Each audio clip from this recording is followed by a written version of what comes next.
Bismillahirrahmanirrahim. Assalamualaikum warahmatullahi wabarakatuh. Pertama mohon maaf, ana duduk di atas ini.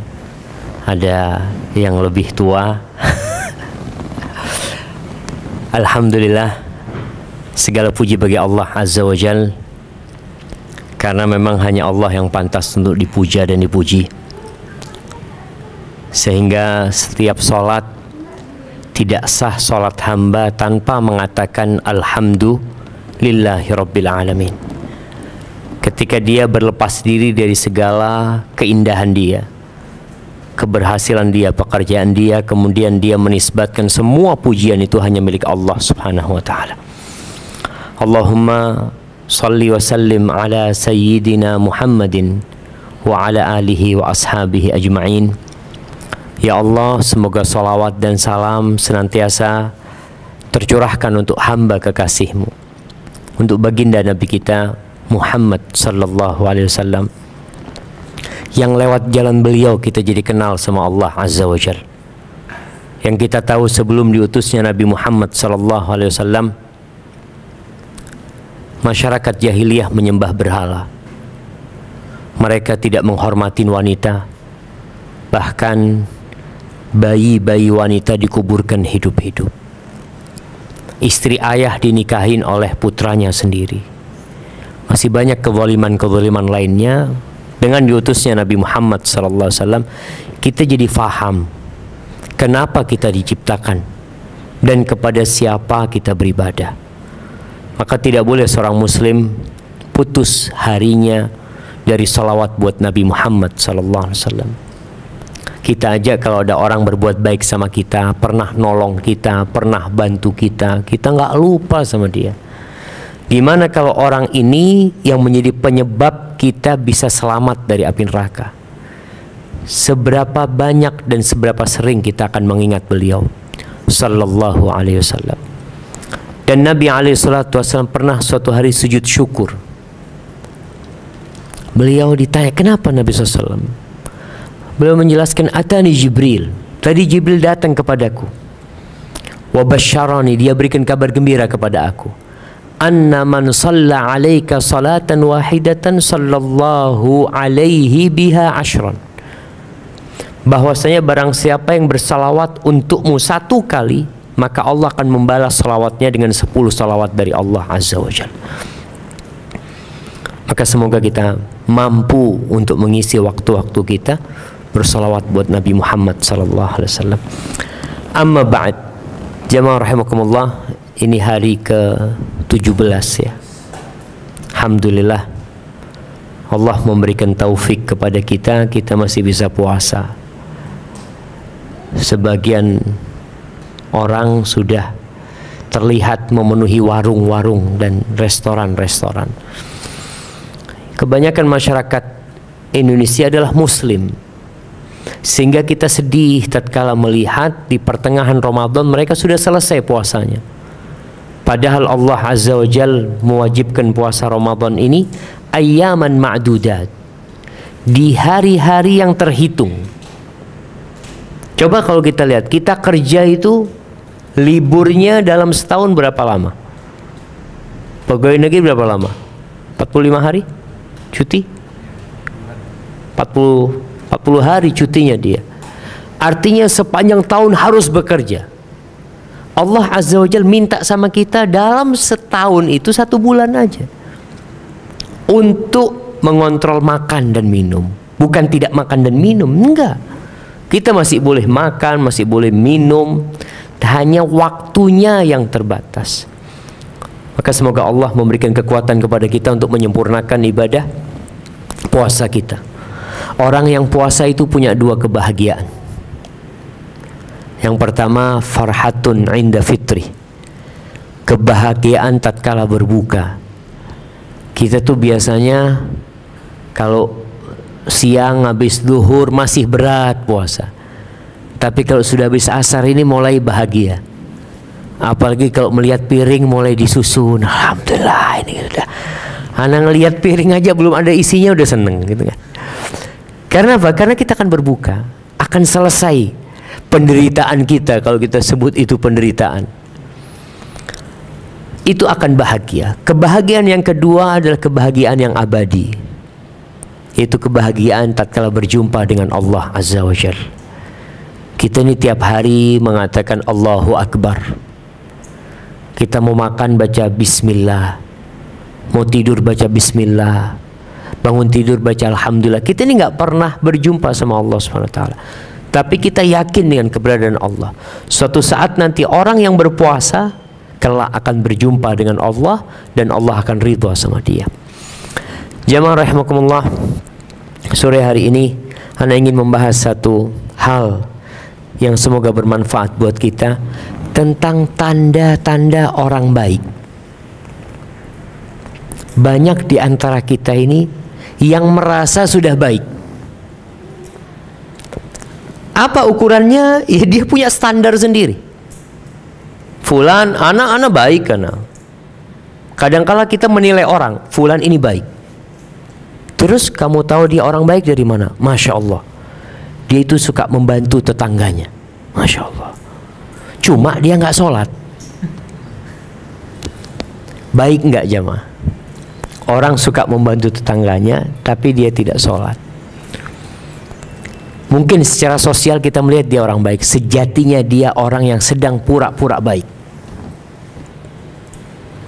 Kenapa? Kewajiban dia sholat tidak dia laksanakan. Artinya Allah yang berbuat baik sama dia, Allah yang ngasih jantung sama dia, Allah yang ngasih ginjal sama dia. Itu Allah yang kasih, Allah yang ngasih paru-paru sama dia. Semuanya itu dari Allah. Dia itu disuruh sholat nggak mau, tapi sama tetangganya bisa baik. Berarti dia riya, kemungkinan besarnya. Dia berharap pujian dari tetangganya, dia ingin sanjungan dari orang lain. Sehingga pernah Aisyah bertanya tentang Ibn Jad'an. Ibnu Jad'an ini salah satu tokoh dari kaum musyrikin yang sangat baik, tapi musyrik. Bahkan kalau ada tamu, dia itu bukan potong satu ekor kambing. Untuk satu tamu dia potong satu ekor onta. Bahkan kadang-kala dia itu potong puluhan ekor onta hanya untuk dibagikan kepada binatang buas. Jadi baiknya itu bukan hanya kepada manusia. Dia potong onta, taruh di padang pasir, datang serigala, datang burung-burung. Dia bahkan memberi makan burung-burung. Aisyah bertanya, kira-kira Ibn Jad'an itu dapat manfaat nggak dari amal soleh dia? Kata Nabi enggak. Kenapa? Karena dia tidak pernah percaya dengan hari akhir, dan dia tidak pernah mengatakan Rabbighfirli yauma yub'atsun, ya Allah ampuni aku pada hari dibangkitkannya manusia. Artinya dia beramal itu bukan untuk hari akhir. Dia beramal itu hanya untuk kepentingan dunia. Makanya kalau kita lihat orang-orang kafir dapat pahala nggak dari amal soleh mereka? Dapat, tapi di dunia. Karena memang dia menginginkan balasan itu di dunia. Sehingga kita pun muslim, kalau beramal ingin balasan dunia dikasih sama Allah, tapi akhirat nggak dapat apa-apa. Maka tolong ketika beramal memang lillahi ta'ala. Sekarang apa tanda orang baik? Yang pertama, tanda orang baik itu di akhir hidupnya Allah akan pergunakan dia. Standar orang baik itu kematian dia, penutupnya. Jadi kalau ada anak muda baik tapi akhir hayatnya matinya su'ul khotimah, dia orang buruk. Makanya kita lebih suka dengar mantan preman daripada mantan kiai. Oh, ini mantan kiai dia nggak. Tapi kalau mantan preman kita biasanya bahagia, masya Allah, berarti dia sudah kembali. Rasulullah sallallahu alaihi wasallam mengatakan, "Man yuridillah bihi khairan ista'malahu." Oh, idza aradallahu bi 'abdin khairan ista'malahu. Kalau Allah menginginkan kebaikan buat seorang hamba, Allah akan pergunakan dia. Pergunakan dia, para sahabat nggak paham. Dipergunakan gimana orang ini? Dimanfaatkan orang itu. Kira kaifa ista'malahu? Gimana Allah mempergunakan orang ini? qala yuwaffiquhu li amalin salih qabla al-maut. Allah bimbing dia untuk beramal soleh sebelum mati. Artinya masa hidup dia dulu nggak pernah baca Quran, masa hidup dia dulu mungkin jauh dari agama, nggak pernah ke masjid. Di akhir hayatnya tahu-tahu dia jadi orang baik, jemaah. Dan ini banyak kejadian. Kita melihat orang-orang yang ya di kampung dianggap preman, sebulan sebelum meninggal dunia, orang kampung itu jadi melihat sesuatu yang berbeda dari dia. Waktu subuh dia di masjid, orang sampai heran, ini kok ada orang ke masjid. Ini pertanda orang ini hatinya baik, jemaah. Sehingga Allah berikan petunjuk kepada dia. Ada orang yang kelihatan baik secara kasat mata kita lihat dia orang baik, tapi di hatinya dia menyimpan keburukan. Sehingga inilah yang akan nanti mengantarkan kepada su'ul khatimah. Karena dia menyimpan sesuatu yang buruk. Dia menampakkan kebaikan tapi menyimpan sesuatu yang buruk. Berbeda dengan yang ini. Orang ini di akhir hayatnya Allah berikan bimbingan sehingga dia bisa beramal soleh. Nggak pernah puasa, tahu-tahu dia puasa. Nggak pernah umroh, tahu-tahu dia mengatakan, aku kok kepingin umroh ya. Berangkat umroh, pulang umroh meninggal dunia. Maka kita perlu menjaga hati kita bagaimana supaya Allah mempergunakan kita di akhir hayat kita. Banyak manusia yang beranggapan tanda Allah ingin kebaikan sama kita itu harta. Jadi kalau ngelihat orang miskin kayaknya kau dibenci sama Allah. Kenapa engkau kerja nggak sukses-sukses katanya. Akhirnya dunia ini jadikan ukuran. Ternyata ungkapan seperti ini sudah pernah terjadi di masa jahiliyah. Allah ceritakan di surat Al-Fajr. Allah mengatakan fa'ammal insanu idza mabtalahu rabbuhu fa'akramahu wa na'amahu fayaqul rabbi akraman. Manusia ini orang nggak beriman. Kalau Allah kasih balaknya itu berupa harta, balaknya itu berupa jabatan. Allah muliakan orang ini, Allah hormati sehingga di masyarakat itu dihargain orang ini. Manusia itu mengatakan Rabbi akraman, oh Tuhanku menghormati aku, Tuhanku lagi suka sama aku. Buktinya Pak, usahaku selalu sukses. Aku ingin apa, aku bisa dapatkan. Dia berpandangan itu sebagai tanda kecintaan Allah kepada hambanya. Wa amma idza mabtalahu faqadara alaihi rizqa fayaqulu rabbi ahanan. Sebaliknya kalau orang ini dikasih balak sama Allah, rizkinya dipersempit, susah cari pekerjaan, bangkrut dalam usahanya, sakit-sakitan badannya, dia katakan aduh Tuhanku menghinakan aku. Allah katakan kalla, sekali-kali bukan itu ukuran Allah ingin baik sama kita. Maka kita lihat, apalagi yang sudah dikasih umur sama Allah. Orang kalau dikasih umur 40 tahun, itu adalah masa transisi. Dia sedang berada di persimpangan jalan. Kalau umur 40 tahun dia nggak merubah jadi baik, biasanya susah mau jadi orang baik. Karena umur 40 tahun itu mulai ditutup karakter dia sudah. Semua nabi itu diutus ketika umurnya 40 tahun. Maka di surat Al-Ahqaf ayat 15 Allah itu menceritakan doa orang yang umurnya 40 tahun. Mungkin bapak-bapak ibu-ibu sudah pernah baca doa itu.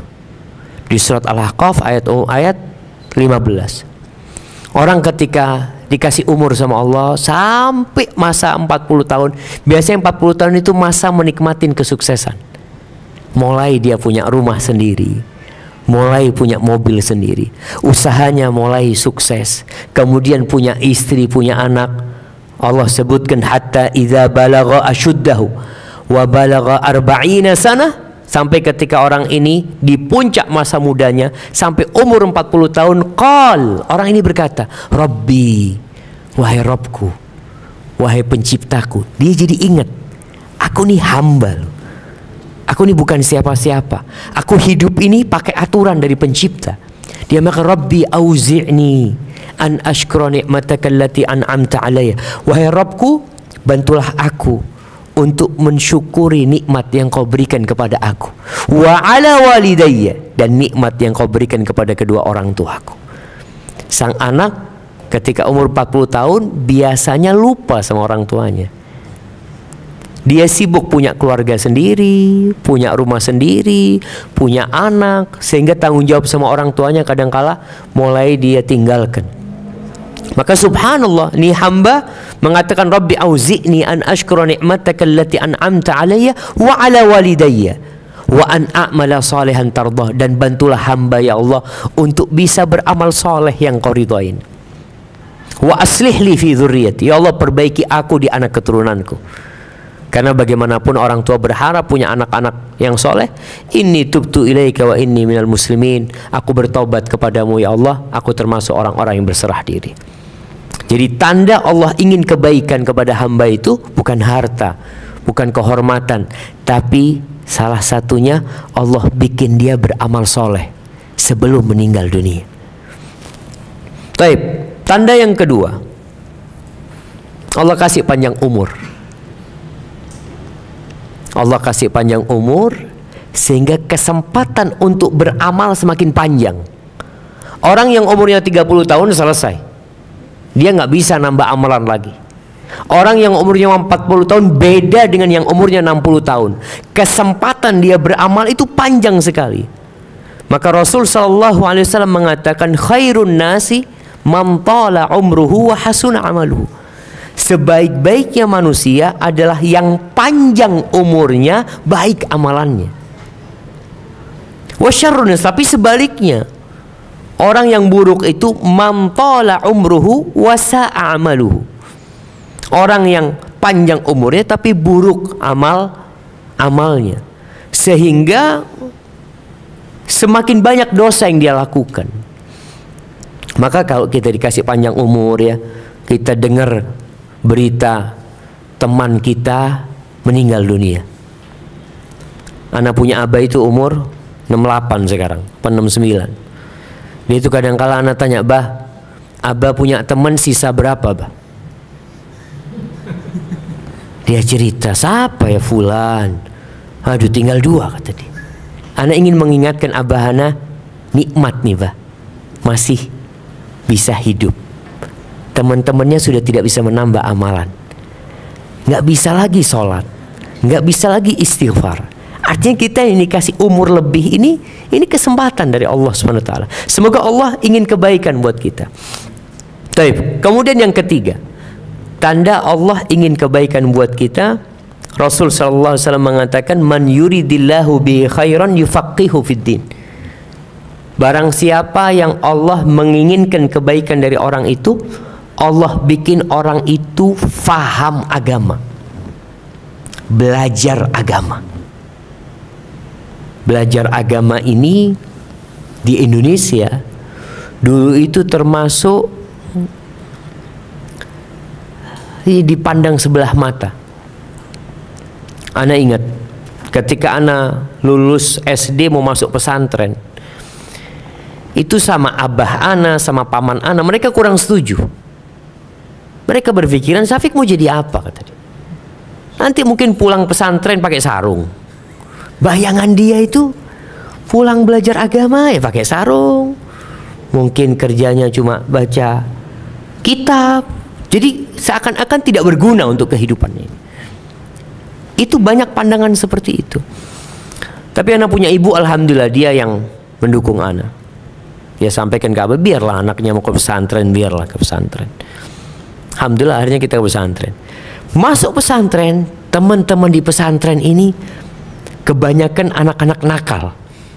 Jadi kita lihat, ya Allah, ini kok kumpul semua di sini gitu. Ternyata pandangan orang dulu itu pesantren itu bengkel. Jadi kalau anaknya soleh itu dimasukkan sekolah umum yang baik-baik, udah kamu insya Allah jadi insinyur lah, jadi apa. Tapi kalau bandel, kalau tetap bandel pesantren nih.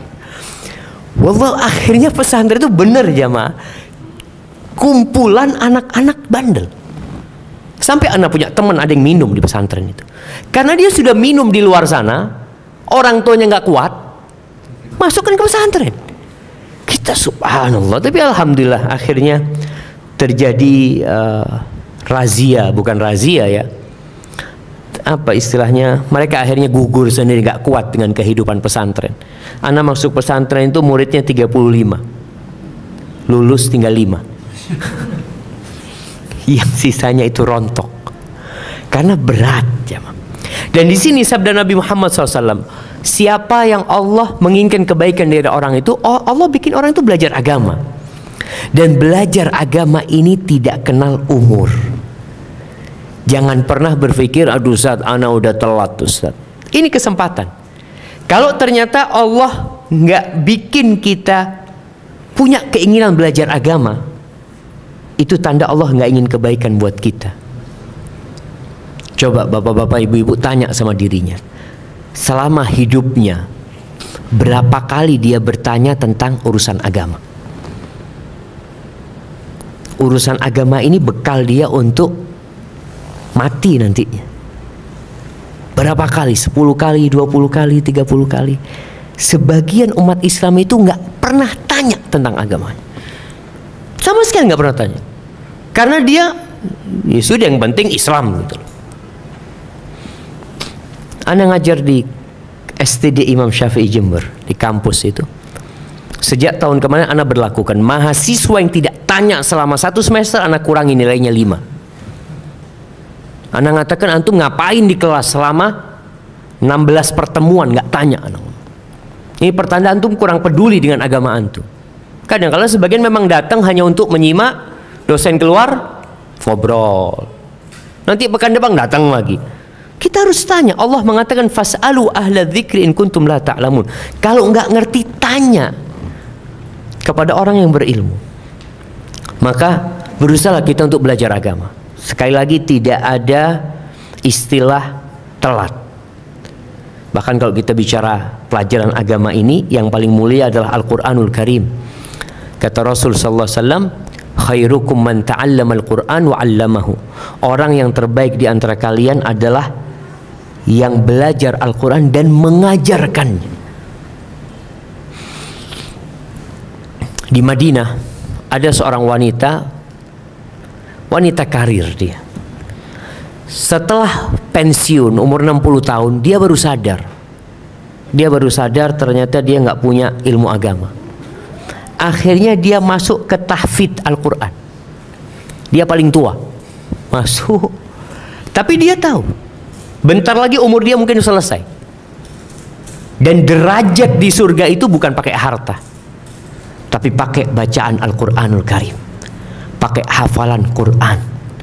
Yuqalu li sahibil Quran, akan dikatakan kepada orang yang hafal Quran, iqra wartaqi, engkau silahkan baca, derajatmu akan naik. Warattil kama kunta turattil fid dunya, engkau baca dengan tartil sebagaimana engkau mentartilkan dunia di dunia. Fa inna manzilataka inda akhir ayatin taqra'uha. Kata Nabi SAW, dikatakan kepada yang hafal Quran ini, kedudukanmu itu akan berada di akhir ayat yang kau baca. Kalau kita hafalannya cuma trikul, qul huwallahu ahad, sampai qul huwallahu binas, berhenti derajatnya, nggak naik lagi. Wanita ini akhirnya masuk ke tahfidz Quran. Subhanallah, 3 tahun hafal Quran. Allah itu mengatakan, walaqad yassarnal Qur'ana lidzikr fahal min muddakir. Kata Allah, kami ini benar-benar telah memudahkan Al-Quran untuk diingat. Tapi adakah orang yang mau mengingat? Di muka bumi ini nggak ada kitab yang dihafal seperti Al-Quranul Karim.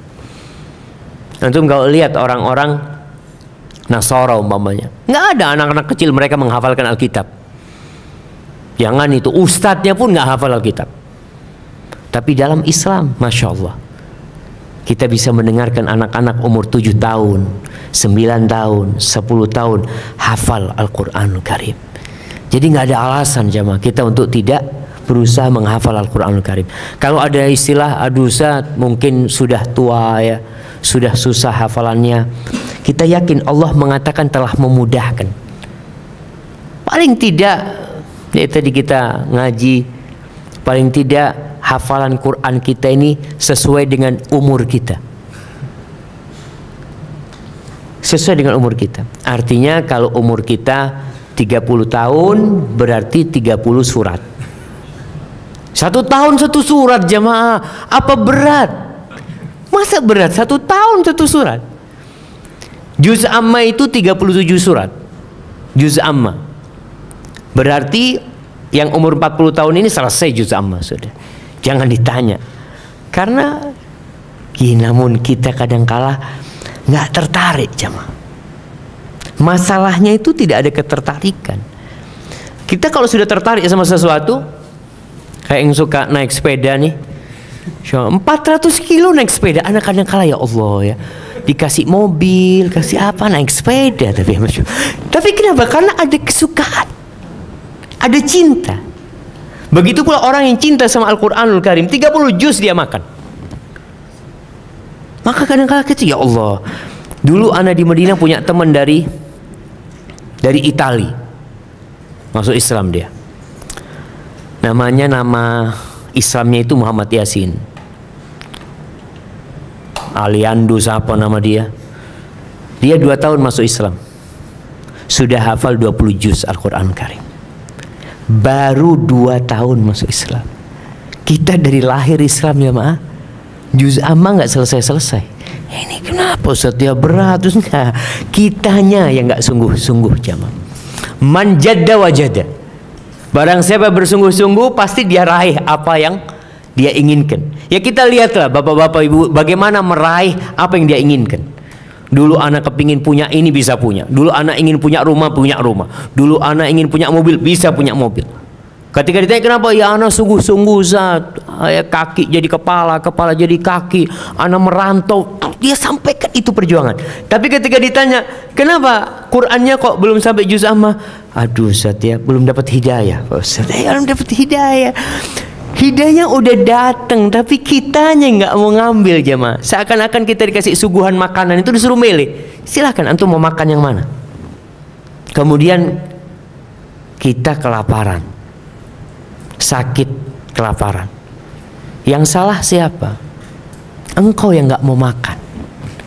Begitu pula kita. Tatkala kita tidak mau mengkaji Islam, karena sumber Islam ini ya Al-Quran. Kita sholat bertahun-tahun, tapi sebagian masih nggak paham dengan bacaan sholatnya. Dia baca wadduha wal laili idza saja, ditanya tahu sama arti yang dibaca. Wallahu a'lam. Ustaz, bahasa Arab Ustaz, saya orang Indonesia. Oh Masya Allah. Sebagian orang itu bahasa Inggris, Masya Allah. Orang Indonesia bisa bahasa Inggris. Apa yang mendorong dia bisa bahasa Inggris? Kenapa nggak terdorong untuk bisa bahasanya Al-Quran, sehingga ibadah dia itu lebih dia hayati Zat. Soalnya anak cari fulusnya pakai bahasa Inggris. Jadi akhirnya hanya untuk cari fulus. Cari fulus nggak apa-apa, tapi jangan lupa cari akhirat. Afwan, salah anak. Cari akhirat, tapi jangan lupa cari fulus. Jadi Allah itu mengatakan wabtaghi fima atakallah ad-darul akhirah. Carilah dengan apa yang Allah berikan kepadamu. Ambisinya itu akhirat, tapi jangan lupa engkau hidup di dunia butuh ongkos, ya butuh biaya, ya secukupnya lah, sisanya bawa ke akhirat. Maka tanda orang yang baik, Allah ingin kebaikan buat dia, belajar agama. Sekarang nih kita berada di majelis ini tanda Allah ingin kebaikan buat kita. Maka semoga apa yang kita dengar itu bisa kita amalkan dalam kehidupan ini jamaah.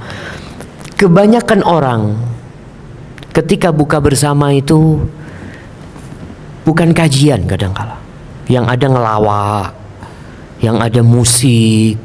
Mau berbuka ini, padahal mau berbuka itu waktu mustajabnya berdoa, sehingga ada yang ngabuburit. Ditanya kemana mas? Cari malam kata dia. Di mana cari malam kata dia? Ya keliling, nanti tahu-tahu ketemu malam di mana dia? Di rumahnya. Keliling, Masya Allah. Kenapa dari tadi kau nggak baca Quran di rumah? Alhamdulillah Quran terjemahan ada. Kita bisa kasih tanda yang nggak paham. Nanti momennya kita ada ustadz datang tiap pekan, nanti anak tanyakan apa sih maksudnya. Maka jamaah rahimakumullah, itu tanda yang ketiga. Tanda yang keempat, kata Rasul sallallahu alaihi wasallam, man yuridillahu bihi khairan yusib minhu. Barang siapa yang Allah ingin kebaikan buat dia, Allah kasih musibah orang itu. Allah kasih musibah. Kita kadang kala kalau ngelihat orang kasih musibah, oh ini dosanya banyak orang ini. Sakit-sakitan banyak dosanya orang ini. Subhanallah. Itu tanda Allah ingin kebaikan buat orang itu. Baik orang itu pelaku dosa atau orang itu orang soleh. Kalau orang itu pelaku dosa, musibah ini akan menghapuskan dosa-dosanya. Musibah itu akan menghapuskan dosanya. Musibah itu akan memperingatkan dia. Dia jadi baik, jadi kembali kepada Allah. Berapa banyak jemaah manusia yang sadar ketika berada di rumah sakit. Ketika dia dengar azan, ya Allah, sholat ya Allah. Kamu waktu sehat nggak ke masjid? Kata dia, itu sekarang kok kepingin ke masjid, Ustaz. Berarti kan musibah itu tanda Allah ingin kebaikan waktu itu. Ketika anak ke Palu, di tempat yang likuifaksi. Nah, itu berteman dengan seorang yang sepuh, yang rumahnya tepat di depan tempat yang ambles itu. Dia cerita, waktu kejadian itu Ustaz, ana lagi sholat di masjid, kata dia. Dengar suara menakutkan Ustaz. Tanah itu tahu-tahu ambles. Ana lari. Istri ana teriak-teriak, nangis. Anak-anak termasuk meninggal dunia Ustaz. Ana tanya sama bapak itu, Pak, setelah kejadian ini Pak, bagaimana kondisi masjid? Rame Pak Ustaz. Rame. Tetangga masjid yang ke masjid jadi ke masjid Ustaz. Masya Allah jemaah. Itu salah satu hikmah. Jadi tanda kalau antum dikasih penyakit ya, kadangkala ya mungkin bapak nggak bisa dibawa lagi, berasa ya, anak lihat anak punya abah sendiri, kalau bangun itu berat sudah ya. Masya Allah, itu adalah tanda Allah ingin kebaikan buat kita, sehingga kita jadi mengingat nikmat yang Allah berikan kepada kita. Tapi syaratnya harus menerima dengan takdir Allah Subhanahu wa taala. Bagaimana cara supaya kita menerima musibah yang menimpa kita ini? Menghitung masa sehat sama masa sakit. Hitung antum sekarang. Antum sakit baru berapa tahun? Kadangkala baru 2 tahun, lupa 40 tahun hidup sehat. Ngeluh terus, ya Allah sakit ini. Antum 60 tahun kakinya bisa dipakai enak. Makanya Nabi Ayub alaihissalam, ada sebuah athar yang menceritakan ketika istrinya mengatakan kepada Nabi Ayub alaihissalam, ya Ayub, engkau nggak minta sama Allah supaya diangkat balakmu nih. Nabi Ayub itu dikasih penyakit jamaah, bukan yang hanya menimbulkan rasa sakit di tubuhnya, tapi menyebabkan orang lain itu jijik sama beliau. Orang kalau dikasih penyakit kulit ya, aduh, orang itu nggak mau mendekat, sampai ditinggalkan. Anak-anaknya meninggal dunia, hartanya habis. Istrinya itu maksa kepada suaminya supaya berdoa. Dia kan nabi, mintalah sama Allah supaya diangkat balanya. Ditanya sama Nabi Ayub, berapa lama kita hidup sehat, seneng? Kata istrinya 70 tahun. Siap. Umur orang dulu panjang-panjang. Terus berapa lama kita kena bala ini? Ada riwayat mengatakan 18 tahun. Kata Nabi Ayub, aku akan berdoa kalau masa sakitku sama dengan masa sehatku, baru aku akan berdoa. Ada kita ini kurang bersyukur, merasa seakan-akan sakit terus kau seneng gitu loh. Tapi akhirnya Nabi Ayub berdoa. Ketika ada omongan penyakit Nabi Ayub itu karena dosa, ini udah nggak bener ini. Itu setan sudah mulai mengompori, sehingga risalah Nabi Ayub untuk berdakwah nggak bisa disampaikan karena orang akan mengklaim ini pelaku dosa gitu. Nabi Ayub berdoa langsung Allah sembuhkan jemaah. Allah keluarkan mata air, Nabi Ayub mandi, sembuh total Nabi Ayub. Artinya Allah kalau mau kasih kesembuhan sama kita itu bisa. Nabi kita Muhammad SAW, bagaimana ketika beliau mau meninggal dunia? Apakah beliau dalam kondisi sehat ya, tidur lalu meninggal dunia? Nabi SAW itu 10 hari sakit parah. Bahkan sebagian sahabat Nabi ketika membesuk Rasul SAW itu, ketika megang selimutnya, panasnya itu di atas selimutnya. Sampai sahabat itu mengatakan, ya Rasulullah, innaka tu'aku wa'kan syadidan. Sakitmu kok parah sekali. Wahai Nabi Muhammad SAW. Apa kata Rasul SAW? Naam, inni u'aku wa'kar rajulaini minkum. Sakitku ini sakitnya 2 orang di antara kalian. Jadi bayangkan, bisa dibayangkan bagaimana panasnya orang biasa. Nabi itu double. Kata sahabat, kenapa Rasul SAW? Apakah karena engkau akan mendapatkan pahala double? Naam. Yudha'af lana al-bala fayudha'af lana thawab. Dilipat gandakan balaknya kita untuk dilipat gandakan pahalanya. Makanya tanda Allah cinta sama hamba, Allah kasih bala. Dalam 10 hari itu Nabi SAW pernah pingsan berulang kali. Beliau pernah bertanya, as-sholan nas, orang-orang sudah sholat belum Rasul SAW? Mereka nunggu engkau. Kata Nabi, kumpulkan air, kata dia, dari 7 kendi. Beliau mau mandi. Setelah mandi, beliau merasa seger. Beliau berdiri, pingsan lagi. Sampai 3 kali Nabi tanya, as-sholan nas, orang udah sholat belum Rasul SAW? Mereka nunggu engkau. Nabi udah gak kuat. Falyusalli bihim Abu Bakar, suruh Abu Bakar sholat jadi imam. Aku sudah gak kuat. Jadi parah sekali sakitnya Nabi Muhammad SAW. Bahkan Rasul SAW mengatakan, asyaddun nasi balaan al-anbiya. Orang yang paling berat balaknya itu para nabi. Bukan perampok, bukan koruptor, bukan maling, bukan. Para nabi. Kenapa jemaah? Karena Allah ingin memberikan balasan buat nabi itu yang tanpa hisab. Di surga itu ada derajat buat orang-orang yang bersyukur. Ada derajat buat orang-orang yang bersabar. Allah menggabungkan buat para nabi itu derajat sabar dan syukur. Nabi Sulaiman itu pernah dikasih bala. Kerajaannya hilang. Bayangkan istri-istrinya itu ya sudah bersama setan. Setan itu yang menguasai kerajaan Nabi Sulaiman. Pernah itu terjadi beberapa lama.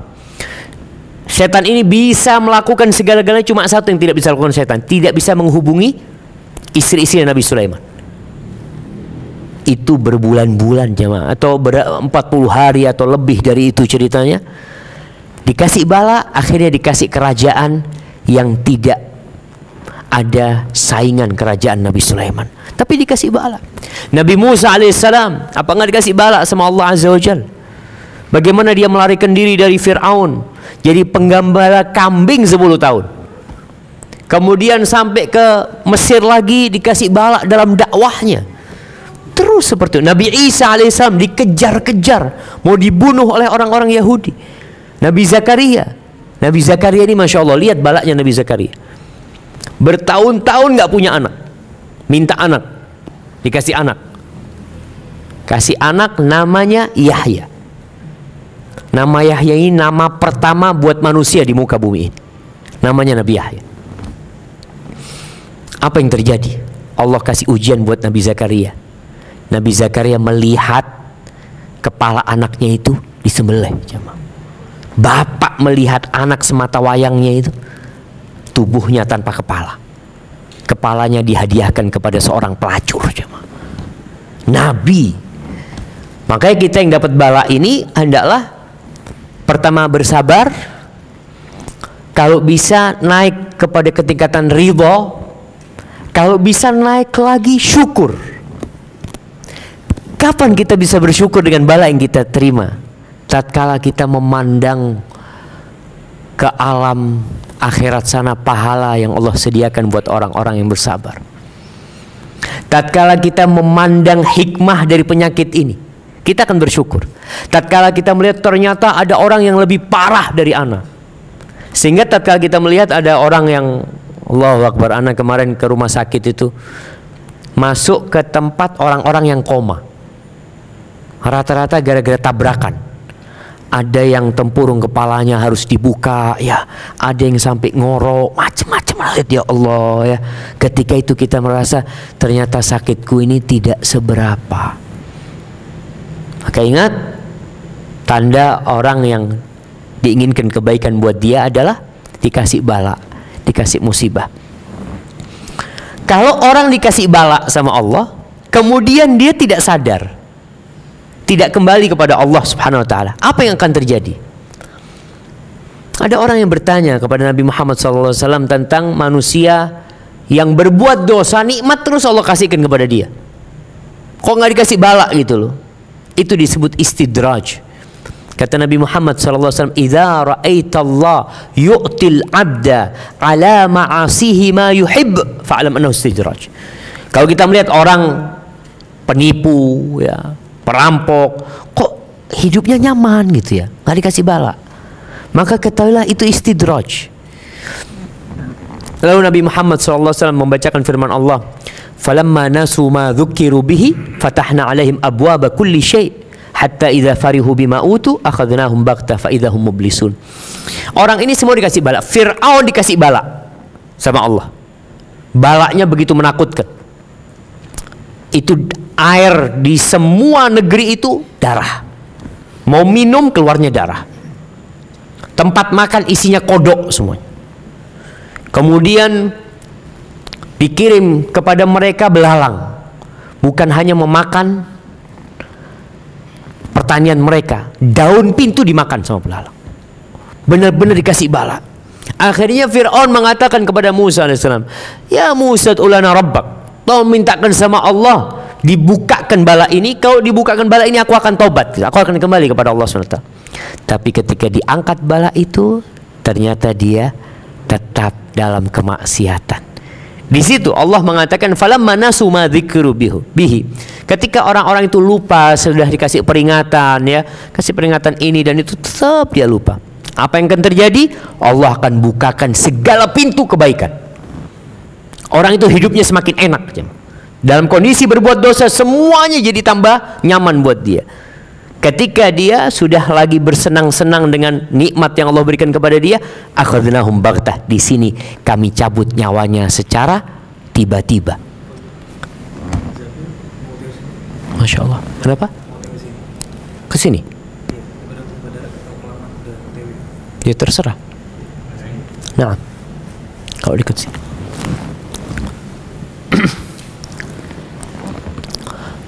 Ketika dia sudah lagi senang dengan hartanya, dengan jabatannya, dengan kedudukannya, akhadnahum baghtah. Allah cabut nyawanya secara tiba-tiba. Fa idzahum mublisun. Ketika itu mereka putus asa, nggak ada harapan untuk diampuni. Makanya Anda berpikir kalau ada koruptor yang ditangkap KPK kemudian masuk penjara, itu nikmat. Karena di sana dia bisa tobat gitu, masih ada kesempatan. Tapi kalau ternyata dia nggak ada yang nangkep sampai mati dalam kondisi berbuat dosa, itu bala buat dia jemaah. Nggak sempat dia kembali kepada Allah Azza wa Jalla. Kemudian di antara tanda kecintaan Allah kepada hambanya, idza aradallahu bi ahli baitin khairan adkhala alaihimur rifqah. Kalau Allah ingin kebaikan buat keluarga, Allah akan masukkan ke dalam mereka itu kelemah lembutan. Jadi kalau keluarga itu, ya, suami ramah sama istrinya, istri ramah menghargai suaminya, nggak pernah ada keributan, nggak ada piring yang pecah, insya Allah itu tanda Allah ingin kebaikan. Jadi orangnya dalam rumah itu nggak kasar. Karena tanda orang baik itu jemaah bukan di luar rumah. Ada orang yang di luar rumah, masya Allah, sama kolega-kolega bisnisnya selalu tersenyum. Tapi kalau masuk rumah jadi cemberut, jadi marah-marah terus. Rasulullah sallallahu alaihi wasallam mengatakan, khairukum khairukum li ahli. Orang yang terbaik di antara kalian adalah yang paling baik sama siapa? Sama istrinya, sama keluarganya, bukan sama orang lain. Makanya kalau mau tahu orang baik itu tanya sama istrinya aja. Fulan nih baik enggak? Kalau antum lihat ana di sini mungkin antum, oh masya Allah Ustadz baik. Coba tanya sama istri. Mungkin istri mengatakan, aduh ya gitulah pinter ngomong kayaknya dia. Mungkin dia seperti itu. Karena lisan ini bisa berdusta. Tapi istri kita itu 24 jam bersama kita. Kita itu bisa pakai topeng di luar jemaah. Kita bisa bergonta-ganti wajah kita di luar. Tapi dalam rumah akan tersingkap siapa sebenarnya kita. Maka kalau Allah ingin kebaikan buat satu keluarga, Allah turunkan di mereka itu kelemah lembutan. Jadi lembut sama pembantu. Nah ini juga, kalau ingin tahu orang baik itu tanya sama istri atau tanya sama pembantunya. Jadi kalau majikan ini suka ganti pembantu, bahaya. Bisa jadi memang pembantunya yang tidak baik atau majikannya yang nggak baik. Kalau majikannya baik, oke lah ganti sekali dua kali, setelah itu nggak ganti. Berarti kan memang ini baik lah, pembantu yang baik. Tapi kalau dapat pembantu ganti lagi. Anak kadang-kadang ke rumah teman, pembantumu kok baru lagi kata dia. Ah ya itulah, kurang baik kata dia. Oh kurang baik. Nanti ganti lagi. Pembantu ini, subhanallah, kalau dia itu pinter, dia jadi bos. Makanya Rasul sallallahu alaihi wasallam ketika ditanya, kam na'fu anil khadim, berapa kali kita maafkan pembantu? Nabi diem, nggak jawab. Pembantu itu bisa pembantu yang dibayar, bisa yang budak. Nabi diem. Lalu tanya lagi orang, ya Rasulullah, kam na'fu anil khadim, berapa kali kita maafkan pembantu? Sampai ketiga kali Nabi baru jawab, u'fu anil khadim fi kulli yawmin 70 marrah. Maafkan pembantu itu tiap hari 70 kali. Bayangkan jamaah, kuatkah kita memaafkan pembantu 70 kali? Baru 3 kali kita potong gaji. Lihat gelas pecah lagi, piring pecah lagi. Ana pernah ngomong dengan seseorang, ya dia sudah sepuh, Ana sampaikan, dia punya pekerja, ya pekerjanya melakukan kesalahan lah. Ana sampaikan, afwan kata dia itu pekerja yang memang butuh arahan dari atasan. Kalau dia itu pinter, dia yang jadi bos. Jadi antum yang bos ini tolong dikasih arahan. Selama kesalahannya itu bisa ditoleransi, ya maafkan kata dia. Kalau urusan pembantu, apa sih yang banyak terjadi sama pembantunya, maaf? Ketika cuci piring pecah, ketika nyetrika gosong. Kadangkala ada majikan mengatakan ganti. Niatkah pembantu itu menggosongkan baju itu jemaah? Dia itu kadangkala mikirin anaknya, dia ninggal anaknya yang masih kecil ya. Dia kepikiran sambil gosok gitu, akhirnya lupa terbakar. Masa kita nggak punya jiwa kemanusiaan? Yang kita pisahkan dia dari anak-anaknya kemudian bekerja di tempat kita. Maka di sini Rasul SAW mengatakan maafkan pembantu setiap hari 70 kali jemaah. Makanya kalau keluarga itu pembantunya mengatakan bosnya bagus, insya Allah benar-benar bagus. Karena Anda berjumpa dengan pembantu-pembantu di Timur Tengah sana, di Madinah, yang masya Allah majikannya itu syekh sebenarnya. Anda tanya gimana bang, kata dia. Ya Allah Ustaz, sudahlah Ustaz nggak perlu tahu dah, kata dia. Ana tersiksa ternyata di sini. Ana harapan ana dapat majikan seorang yang ngerti ilmu, ya harapannya ya baiklah, tapi ya begitulah. Maka ingat, orang baik itu bukan yang di luar, bukan yang di atas mimbar, sehingga dia bisa menyampaikan segala keindahan. Ya pantaslah dia baik karena dilihat orang. Tapi kalau di rumahnya dia nggak baik, sama istrinya nggak baik, sama anak-anaknya nggak baik, kemudian sama pembantunya nggak baik, ya sudah, itu pertanda dia bukan orang baik. Dan Allah tidak menginginkan kebaikan buat orang itu. Kalau Allah inginkan kebaikan buat orang itu, Allah bikin keluarga itu keluarga yang lembut, keluarga yang ramah, yang humble sama orang. Baik, kemudian yang terakhir jamaah, di antara tanda Allah ingin kebaikan buat hambanya itu, Allah bikin orang itu suka menyampaikan agama, suka menyampaikan urusan agama. Allah mengatakan kuntum khaira ummatin ukhrijat linnas ta'muruna bil ma'ruf. Kalian ini umat terbaik, generasi terbaik yang dikeluarkan untuk umat manusia. Apa kerjaan kalian? Ta'muruna bil ma'ruf wa tanhauna 'anil munkar. Kalian beramar ma'ruf dan bernahi munkar. Allah mengatakan di ayat lainnya, wa man ahsanu qawlan mimman da'a ila Allah wa amila salihan wa qala innani minal muslimin. Siapakah yang ucapannya lebih baik daripada orang yang mengajak orang lain kepada Allah Azza wa Jalla, dan dia beramal soleh, dan dia mengatakan termasuk dia orang-orang Islam. Biasanya jamaah, kalau kita di grup bicara agama, apa yang akan terjadi? Mulai panas. Afwan, ini grup ini bukan urusan agama ya, ini urusan mobil. Subhanallah. Mereka kalau sudah bicara agama akan tersinggung. Makanya orang yang mengajak kepada kebaikan itu biasanya dibenci sama orang lain. Lihat para nabi, dibenci sama kaumnya. Siapa nabi yang disukai sama kaumnya? Ketika berdakwah, Nabi Nuh alaihissalam. Sampai kaumnya itu kalau Nabi Nuh berdakwah, itu dia tutup kuping.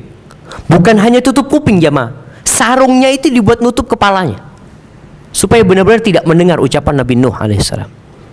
Kemudian Nabi Ibrahim alaihissalam dibakar sama kaumnya. Apa sih yang dikerjakan Nabi Ibrahim? Mengajak mereka kepada Allah Azza wa Jalla, dibakar sama kaumnya. Kemudian Nabi Hud, Nabi Soleh, kaumnya minta mukjizat. Kaumnya itu bisa memahat batu-batu sebagai rumah mereka, tempat tinggal mereka. Mereka minta mukjizat, dikasih mukjizat, batu bisa mengeluarkan onta. Apa yang terjadi sama kaumnya? Disembelih itu onta, dan mau dibunuh Nabi Saleh alaihissalam. Artinya kalau kita sudah mau jadi orang yang baiknya sudah lebih, tadi kita bicara mungkin baik untuk diri sendiri, tapi ini sudah baik yang mengajak orang lain dalam kebaikan, itu biasanya kita akan dicela sama orang. Ya, kalau anak biasanya sama orang tuanya ribut. Anak ingat ketika anak pulang dari pesantren itu selalu disidang sama orang tua, sampai ketika pulang pakai jenggot. Anak 5 tahun nggak pakai jenggot, 6 tahun tahu jenggot sunnah pakai jenggot. Itu disidang sama orang tua. Sini, ikut aliran apa ini? Oh, ikut aliran apa? Nggak ada, karena ngomong nggak ada aliran, ini sunnah Nabi Muhammad SAW. Loh, itu ustadz nggak ada pakai jenggot. Kita memang repot ketika dalilnya itu ustadz. Ya memang ustadz dulu memang nggak pakai jenggot. Karena ngomong, ya mungkin dia nggak tahu. Masa ente lebih tahu dari dia? Nah, biasanya kalau yang muda ini menyampaikan, apa kata orang kampung? Aduh, kencing belum lurus sudah bicara agama. Memang berat ya. Rasul SAW sendiri ketika beliau berdakwah, apa kata orang-orang di kampungnya? Kok bisa engkau yang jadi Rasul gitu loh? Apa nggak ada orang lain, kata dia. Sampai seperti itu. Maka tatkala kita menyampaikan agama Allah ini, mulai jadi orang baik yang levelnya sudah di atas rata-rata. Orang yang sholat 5 waktu baik. Biasanya orang sholat 5 waktu itu nggak ada yang benci sama dia. Tapi kalau orang 5 waktu, sholat 5 waktu, kemudian ngajak orang lain sholat, itu biasanya dibenci sudah. Udahlah, urusanmu, urusanku. Mulai orang-orang nggak suka di kantor, kadang-kala mereka sudah mulai nggak suka dengan orang yang suka mengajak kepada kebaikan, padahal dialah orang terbaik di sisi Allah Azza wa Jalla, karena dia sedang melaksanakan profesinya para nabi. Nabi itu apa tugasnya? Menyampaikan. Maka mau tidak mau kita dituntut untuk bersabar kalau mau jadi orang yang paling baik. Hadza wallahu a'lam bishawab, itu yang bisa Anda sampaikan. Kurang lebihnya Anda mohon maaf. Mungkin kita masuk ke sesi tanya jawab. Kalau ada yang ingin ditanyakan, tafadhalu jamaah.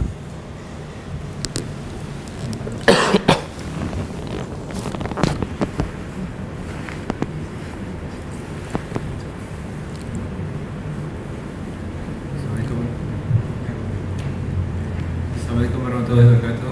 Waalaikumsalam warahmatullahi wabarakatuh. Sebelumnya, saya pernah dengar kalau Allah ingin, ya seperti yang saya sampaikan, kalau Allah ingin kebaikan kita, hukumannya disegerakan di dunia. Itu bagaimana menyikapinya? Nah, subhanallah jamaah. Iya, kalau bicara musibah yang menimpa kita, musibah yang menimpa kita itu bisa jadi peringatan dari Allah atas dosa yang kita lakukan, agar kita kembali kepada Allah. Yang kedua, bisa jadi azab buat orang tersebut. Ketika disegerakan azab di dunia, di akhirat dia tidak akan diazab. Tapi azab itu akan menjadi penghapus dosa kalau dia bersabar. Karena ada orang yang tidak bersabar. Bahkan dia merasa, aku ini sudah baik, tapi kenapa masih banyak musibah? Padahal dia lupa kalau dia orang baik, semakin banyak musibah yang akan nimpa dia. Seharusnya iya. Tadi sudah kita sampaikan bahwasanya barang siapa yang Allah ingin kebaikan buat dia, Allah akan kasih bala dia.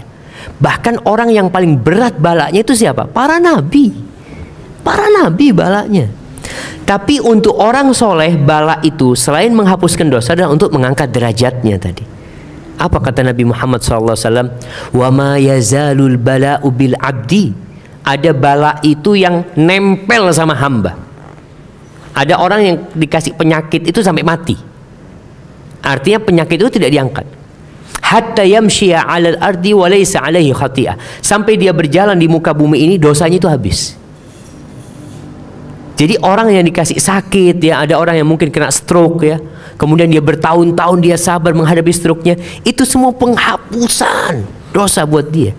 Sehingga nanti di akhirat ketika pembagian pahala, itu orang-orang yang hidupnya sehat, yang hidupnya senantiasa selamat dari bala ya, pada hari kiamat dia akan menyesal ketika melihat Allah berbagi pahala buat orang-orang yang kena bala.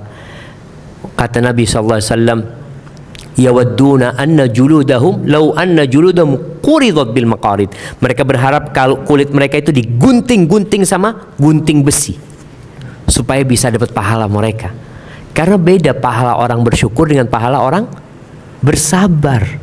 Beda. Artinya orang kalau bersyukur kan memang seneng dia.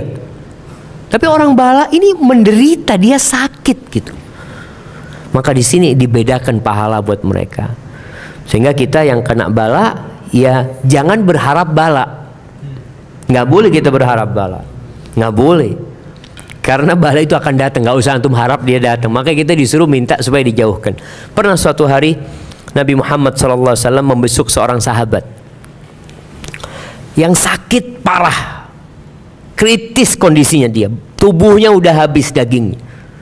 Lalu Nabi SAW bertanya kepada dia, hal da'autallah bisyai', apakah engkau pernah meminta sesuatu kepada Allah Azza wa Jalla? Iya Nabi, kata dia. Aku berkata dalam doaku, Allahumma ma kunta mu'adzibi fil akhirah fa'ajjilhu li fid dunya. Ya Allah, azab yang hendak engkau berikan kepadaku di akhirat, tolong segerakan di dunia. Apa kata Nabi Muhammad SAW? Innaka la tastati'u dzalik. Nggak akan mungkin kau bisa menahan azab Allah Azza wa Jalla. Nggak mungkin. Halla sa'altallah al-afiyah. Kenapa engkau tidak minta kesembuhan sama Allah? Halla qulta Allahumma atina fid dunya hasanah wa fil akhirati hasanah wa qina adzabannar. Kenapa engkau tidak meminta kepada Allah kebaikan di dunia, kebaikan di akhirat, dan diselamatkan dari api neraka? Seharusnya doa kita adalah meminta keselamatan. Maka di antara zikir pagi dan petang, kita dianjurkan untuk berdoa membaca Allahumma inni as'alukal afwa wal afiyah fid dunya wal akhirah. Allahumma inni as'alul afiyata fid dunya fi dini wa dunyaya wa ahli wa mali. Minta keselamatan di agama kita, di tubuh kita, di keluarga kita, minta. Tapi tatkala musibah datang, kita harus terima. Makanya dikatakan poros kebahagiaan itu 3: bersyukur, bersabar, beristighfar. Karena kita tidak pernah lepas dari 3 hal ini. Dan di bulan Ramadan ini kita berada di 3 hal ini. Kita sekarang merasakan lapar, kita harus bersabar, nahan, sabar. Ngelihat makanan enak, kita sabar. Nanti ketika berbuka, kita merasakan nikmat, kita dituntut bersyukur. Sehingga orang habis berbuka, jangan banyak-banyak bukanya. Salah satu tanda syukur itu adalah sholat. Jadi sholat tarawehnya yang panjang gitu loh. Kita kan kadang-kala memang request sama imamnya. Ini ada orang-orang tua, tolong jangan panjang. Orang tua bisa duduk. Jadi betul jamaah. Jadi orang tua ini ketika sholat nggak mampu berdiri, silahkan duduk. Dan kalau capek Ustadz, bukan nggak mampu tapi capek, boleh sholat sunnah duduk, boleh. Tapi pahalanya setengah yang berdiri. Jadi kalau orang sehat sholatnya duduk boleh, tapi pahalanya setengah. Seperti itu. Jadi seperti itu kira-kira. Artinya kita tetap berdoa minta afiah. Allah segerakan adab itu buat kita dengan harapan kita itu kembali kepada Allah. Semakin banyak ketaatannya, dosanya dihapuskan. Hadza wallahu a'lam bissawab.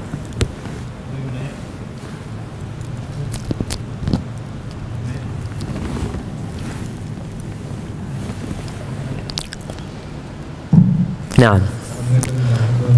Waalaikumsalam warahmatullahi wabarakatuh. Untuk menambah wawasan dalam hal menyikapi mudah-mudahan jadi orang baik, rujukan ke surat apa itu? Masya Allah. Yang pertama rujukannya itu ke surat Al-Asri. Surat Al-Asri. Nah, jadi Imam Syafi'i itu mengatakan kalau Allah kalau tidak menurunkan surat kecuali ini, itu sudah cukup. Kata Imam Syafi'i. Coba kita renungkan. Allah mengatakan wal asri, demi masa atau demi waktu asar. Innal insana lafi khusrin, semua manusia dalam kerugian. Illal ladzina amanu, kecuali yang beriman.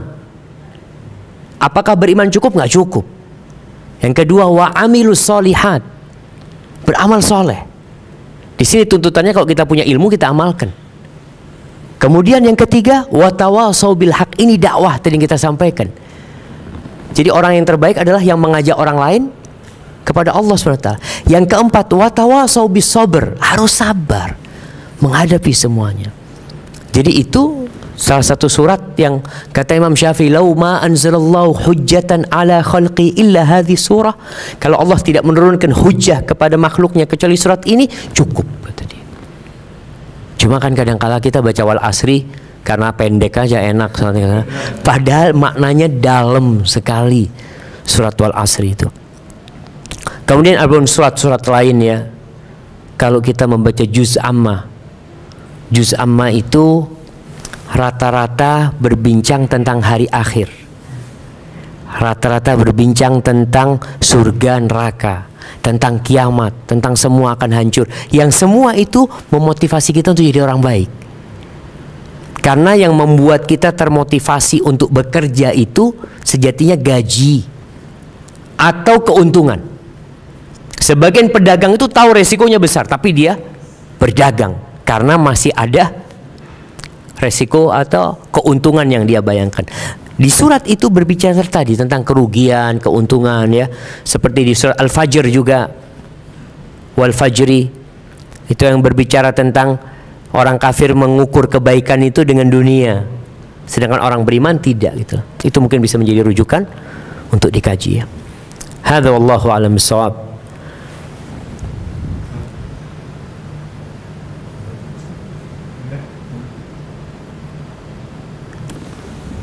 Assalamualaikum warahmatullahi wabarakatuh. Waalaikumsalam warahmatullahi wabarakatuh. Dalam Al-Quran disebutkan ketika 4 bulan di rahim seorang ibu itu ditiupkan ruh, ketika itu pula Allah menetapkan nasib buruk, nasib baik, jodoh dan mautnya. Kalau nggak salah seperti itu ya. Sehingga jadi pertanyaan sekarang ini adalah berkaitan dengan seperti diutarakan oleh Ustaz tadi, di mana apakah itu yang ditetapkan itu menjadi ketetapan kita pula, sehingga kita seumur hidup tidak bisa berubah itu, atau memang hidayah itu harus kita song-song, apa hidayah itu memang merupakan prerogatif daripada Allah. Itu aja. Masya Allah. Jelaskan.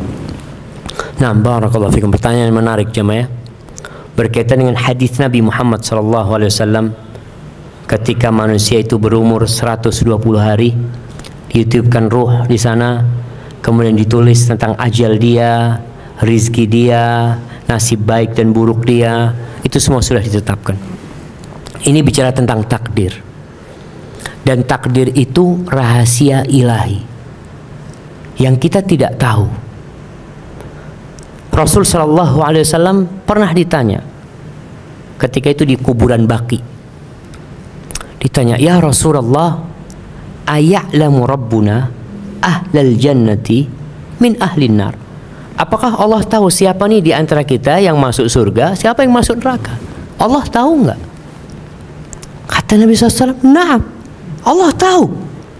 Allah itu paham mengetahui gitu, nggak ada yang tersembunyi di sisi Allah SWT. Lalu sahabat ini bertanya, fafimal amal? Kalau gitu buat apa beramal? Kalau ternyata semuanya sudah ketahuan, kita mau masuk surga, masuk neraka, Allah sudah tahu. Kata Rasul SAW, i'malu, tugas kalian itu beramal. Fakullun muyassarun lima khuliqa lahu. Semua orang itu akan dimudahkan sesuai dengan penciptaan dia. Dia itu akan masuk surga atau masuk neraka. Jadi kalau bicara takdir, ada 4 fase penetapan takdir ini. Yang pertama adalah ilmu.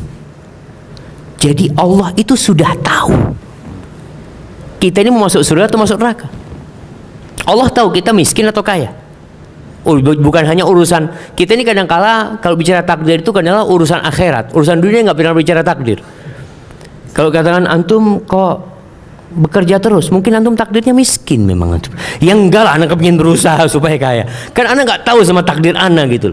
Jadi untuk urusan dunia kita mau bekerja dan berusaha. Jadi yang pertama berkaitan dengan ilmu. Allah itu sudah tahu.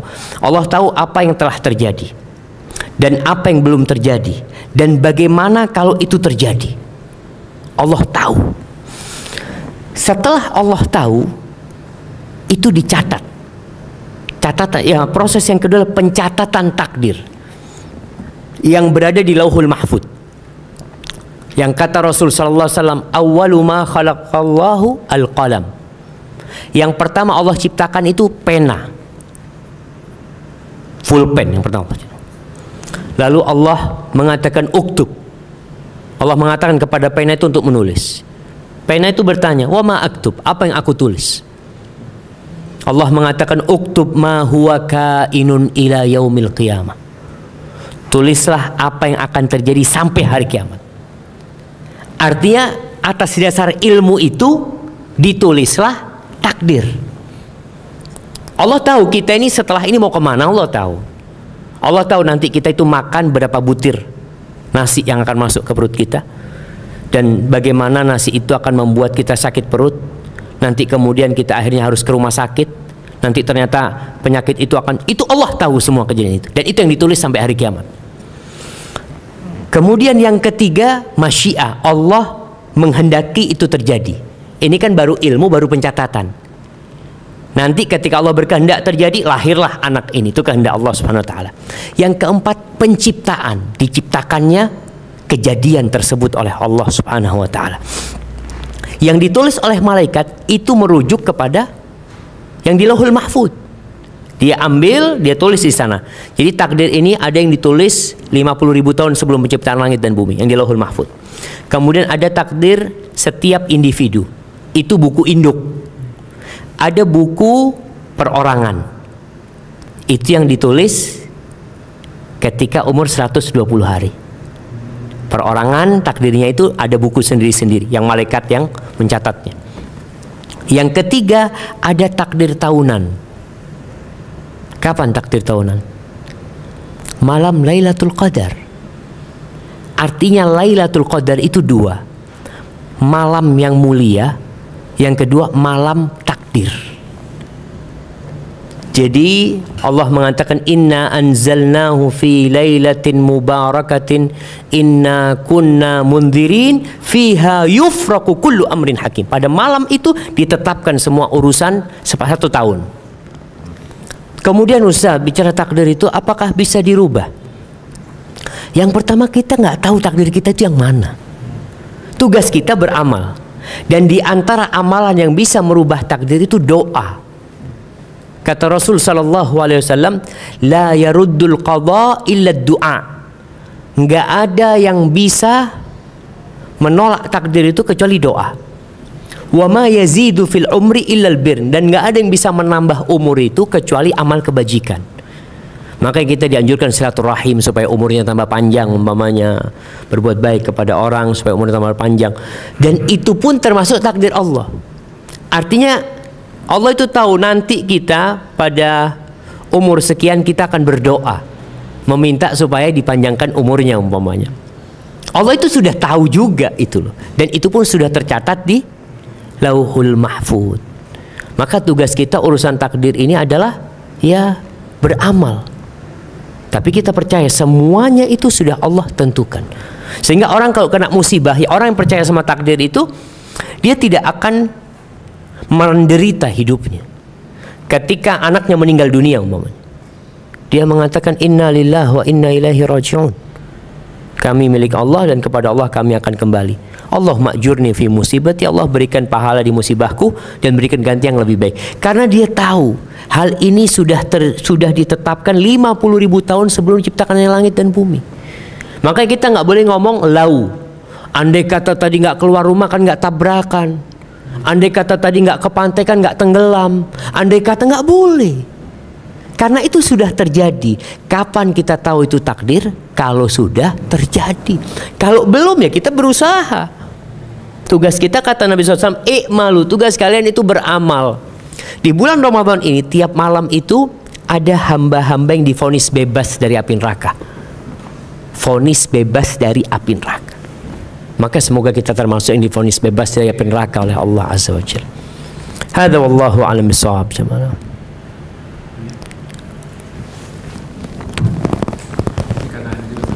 Masya Allah. Assalamualaikum warahmatullahi wabarakatuh. Waalaikumsalam warahmatullahi wabarakatuh. Ingin menanyakan aja Ustaz, saya pernah dengar ada kayak survei mengatakan bahwa negara yang paling Islami itu ternyata adalah negara non Muslim, yang mayoritas itu non Muslim. Sedangkan negara kayak kita yang mayoritas Muslim lah terbesar di dunia, ini masih korupsi masih banyak lah segala. Ini kira-kira fenomena apa ya Ustaz? Saya mohon mungkin pandangannya seperti apa. Terima kasih atas penjelasan. Nah, Masya Allah, barakallahu fikum. Iya, kalau bicara itu ungkapan salah seorang tokoh ya, ketika dia berangkat ke Eropa, dia mengatakan, aku melihat ada Islam di Eropa, tapi nggak ada umat Islam. Dia ngelihat ada Islam di Eropa, tapi nggak ada umat Islam. Sebenarnya ungkapan itu kurang tepat juga. Kalau kita bicara Islam itu apa sih? Kalau kita bicara Islam itu rukun Islam, ya jelas nggak ada di negeri kafir sudah. Itu rukun Islam. Jadi kalau mau bicara Islam, yang pertama rukunnya dulu kita bicara.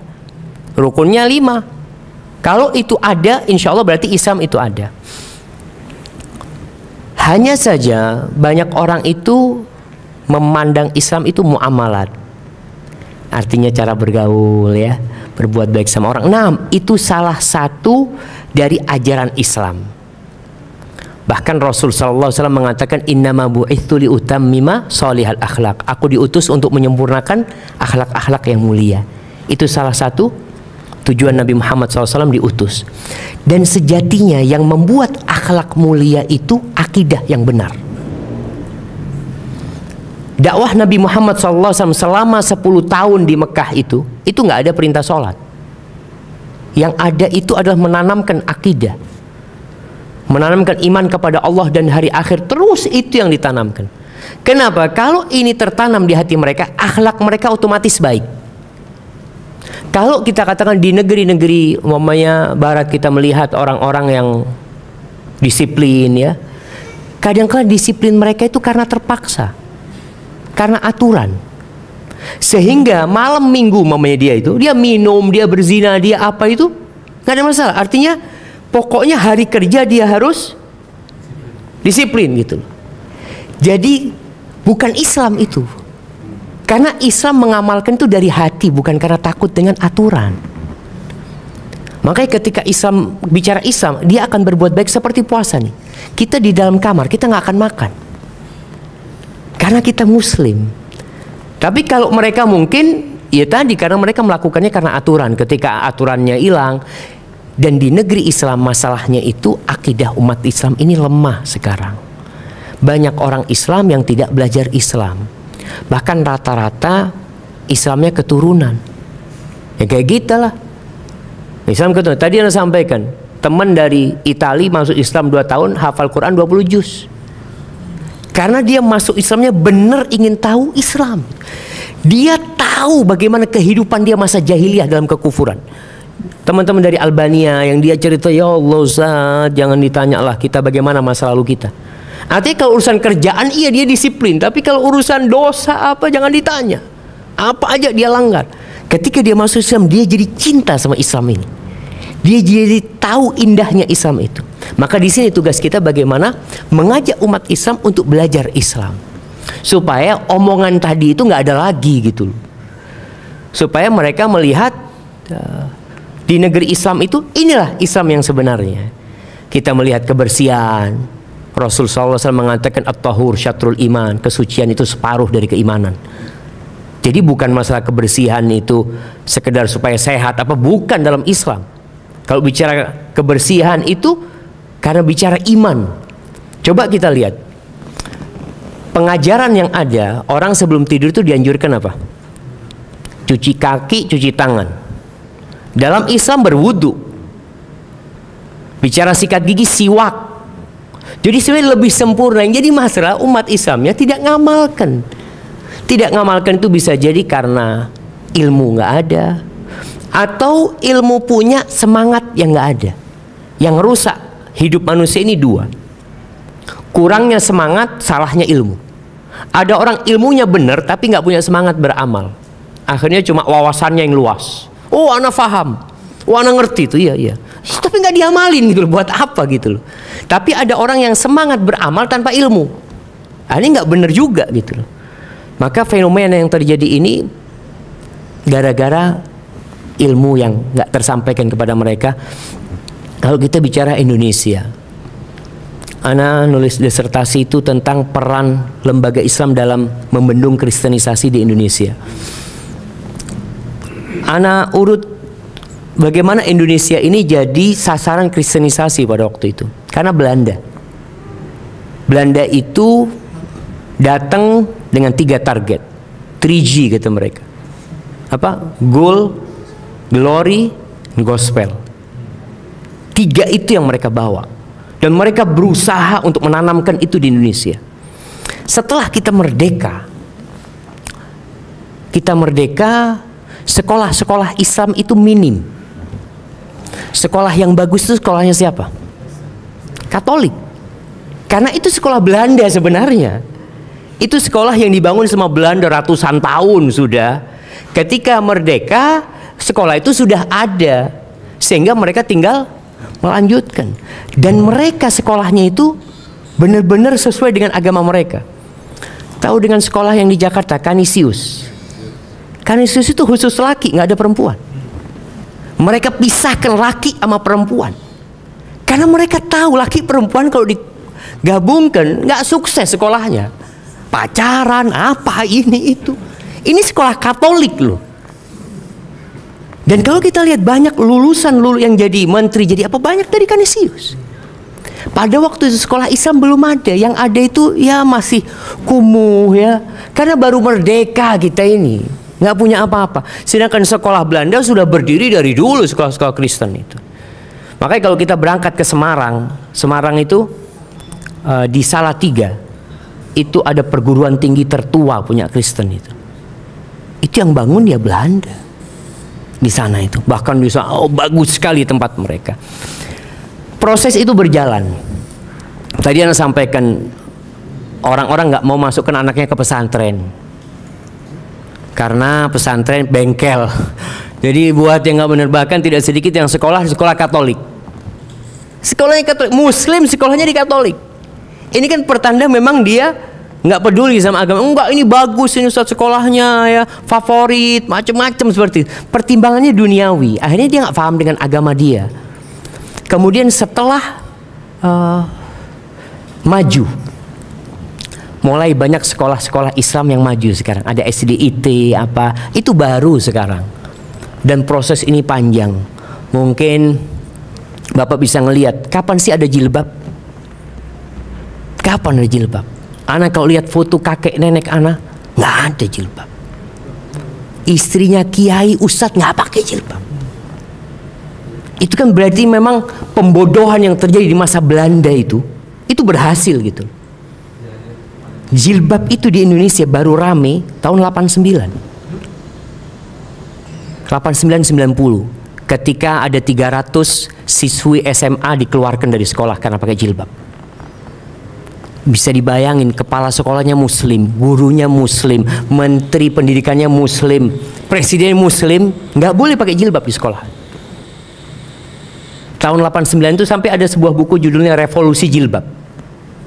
Akhirnya berontak mereka. Mereka dikeluarkan, keluar sudah. Mereka milih karena menurut mereka sekolah ini punya aturan seragam. Seragamnya sudah diatur gitu. Yang tidak ikut seragam ya menentang aturan sekolah. Tapi ini aturannya menentang agama gitu loh. Tapi baru tahu tahun 89 gitu loh. Baru mulai belajar itu. Tapi alhamdulillah, artinya ilmu itu kan kemudian nyampe, ilmunya itu sampai ya, dari masa Belanda yang dibodoh-bodohin terus sampai dikatakan nggak boleh nerjemahkan Al-Quran ya, pokoknya Al-Quran dibaca saja, ini kalau sama artinya nanti kamu bisa tersesat. Itu terjadi. Hadis-hadis Nabi juga tidak diterjemahkan. Maka akhirnya sekarang Anda lihat sudah berbeda. Sekolah-sekolah Islam sudah mulai ya paling tidak bisa bersaing lah dengan sekolah mereka. Maka insya Allah dengan ilmu ini, dengan semangat belajar, akan nampak Islam yang sebenarnya. Ada seorang polisi, kita tahu lagi mana polisi. Itu di Batam. Ceritanya seorang polisi ini ditabrak dari belakang dia. Turun dia dengan seragam polisinya ya. Itu yang di belakang takut ini sudah, aduh urusan sama polisi ini sudah macam-macam. Polisi itu tanya, gimana Pak? Nggak apa-apa Pak, kata dia. Bapak nggak apa-apa, kata dia. Nggak apa-apa. Sudah Pak, nggak apa-apa Pak. Ya mungkin memang sudah takdirnya Allah seperti ini. Silakan Bapak pulang. Kok bisa polisi seperti itu? Belajar agama dia. Dia paham gitu loh, bahwasanya semua terjadi itu dengan takdir Allah. Yakin nggak sengaja orang itu. Masa mau nabrak polisi? Urusannya nabrak orang biasa aja panjang urusannya, apalagi polisi. Tapi polisi tahu ya ini mungkin dosa dia. Dia merasa ya mudah-mudahan jadi penghapus dosa dia. Kata dia baru pertama anak ketemu polisi baik hati. Karena dia belajar jamaah, belajar agama. Itu mungkin jadi PR kita ya, supaya ya nilai-nilai Islam ini ya bukan hanya rukun Islam itu, tapi semua akhlaknya, muamalatnya itu bisa ditunjukkan. Dan yang terakhir ini jamaah, kalau masih ada pertanyaan tafadhol. Jadi jangan sampai kita ini menjadi penyebab orang lain benci Islam. Ada orang nggak suka sama Islam gara-gara perbuatan kita. Ini loh orang Islam kayak gini. Jangan sampai. Dosa kita besar. Karena kita mencitrakan buruk agama Allah ini. Hadza wallahu a'lam bishawab. Itu yang bisa Anda sampaikan. Gimana? Belum sampai. Masya Allah. Nah masih jauh. Maghribnya masih jam berapa? Nah silahkan kalau ada. Nah, fadhal. Kadang-kadang kalau yang ingin mohon yang sini untuk sendiri atau mungkin tengah keramaian juga, dalam hati suka ada pikiran yang buruk-buruk itu kan, apa namanya, ya macam-macam lah. Cuman kalau ya apakah itu akan menjadi kenyataan atau masih dalam hati apa gimana? Nah, sahih jamaah, kita itu disuruh berlindung dari di surat An-Nas, alladzi yuwaswisu fi sudurin nas minal jinnati wan nas. Ada omongan-omongan buruk itu. Jadi setan itu mengalir di tubuh manusia ikut aliran darah. Sehingga setan itu membisikkan keburukan, dan ada malaikat yang juga membisikkan kebaikan. Oleh karena itu tugas kita ketika pikiran-pikiran buruk itu ada dalam hati, kita harus usir. Bagaimana caranya? Lakukan sesuatu yang bermanfaat. Baca sesuatu, ambil wudhu, sholat. Kalau terus mengganggu, katakan a'udzubillahi minasyaitonirrajim. Karena kalau tidak, datang terus. Selama kita belum berucap, Allah akan maafkan. Tapi yang ditakutkan itu nanti akan menjadi keinginan dan jadi ucapan nanti aja. Kadangkala ada seorang yang tanya sama ana lewat halu, Ustadz, ana ini kok was-was ya dalam hati ana. Kok ana mau ceraikan istri ana mau ceraikan istri ana kok berbuat ini, istri ana cerai. Selalu seperti itu. Ya itu was, ana kata, selama antum tidak mengatakan, aman. Tapi kalau kemudian diikutin was-wasnya itu, ya jadi. Seorang muslim tiap hari butuh benteng. Makanya dianjurkan baca zikir pagi dan petang. Dan ternyata itu nggak cukup. Maka kita dianjurkan zikir setelah sholat. Setelah sholat itu suruh baca Qul huwallahu ahad, Qul a'udzu birabbil falaq, Qul a'udzu birabbin nas. Tolong kalau baca 3 surat ini dihayatin. Bukan sekedar yang penting selesai. Karena banyak kita itu yang penting Qul huwallahu ahad, Allahu samad, lam yalid walam yulad walam yakul lahu kufuwan ahad. Qul huwallahu, ini waktunya mepet ini Ustaz. Qul huwallahu ahad, Allahu samad, lam. Jadi akhirnya ya tadi hidayah yang kita harapkan dari Al-Qur'an itu kita nggak dapat. Kita dapat pahala doang. Jadi kalau kita baca Quran tanpa tahu artinya, kita dapat hadiah. Tapi kalau kita baca Quran tahu artinya, dapat hadiah plus hidayah. Kebanyakan kita itu dapat hadiah, nggak dapat hidayah karena nggak paham dengan yang dibaca gitu loh. Mungkin itu membantu kita untuk ya menghilangkan was-was dari setan itu ya. Nah, fadhal, ibu-ibu nggak ada yang tanya kayaknya. Udah paham semua ibu-ibunya.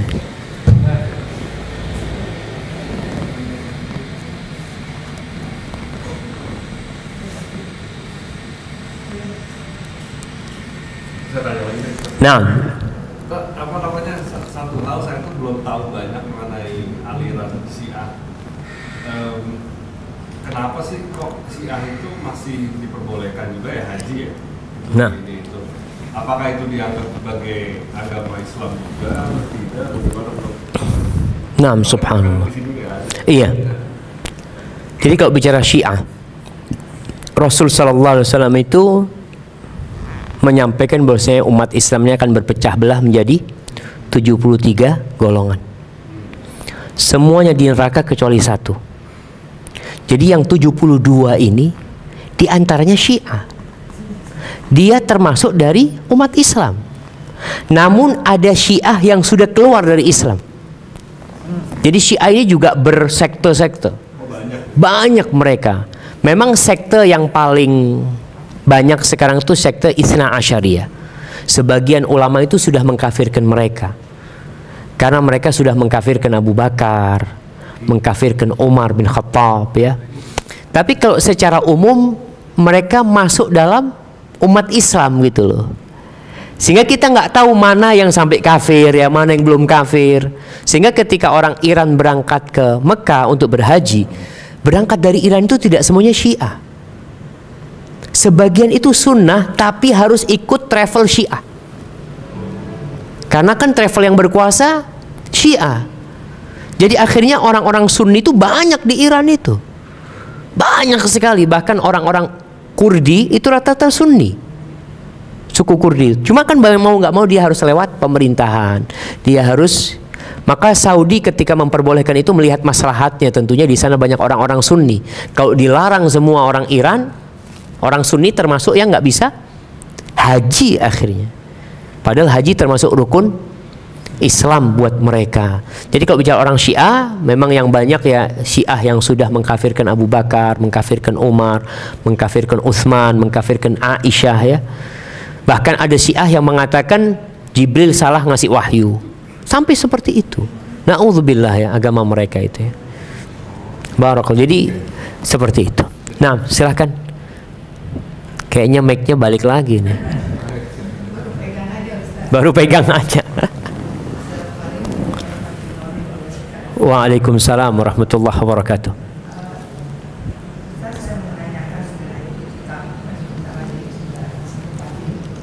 Nah,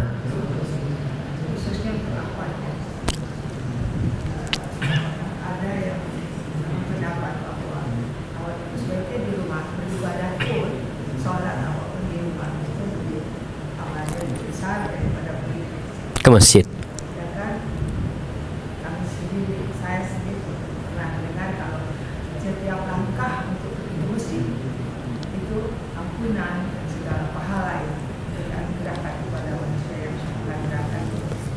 Nah, subhanallah. Iya, barakallahu fikum. Masya Allah. Ya, berkaitan dengan akhwat ini, kadangkala perempuan itu merasa iri sama suaminya.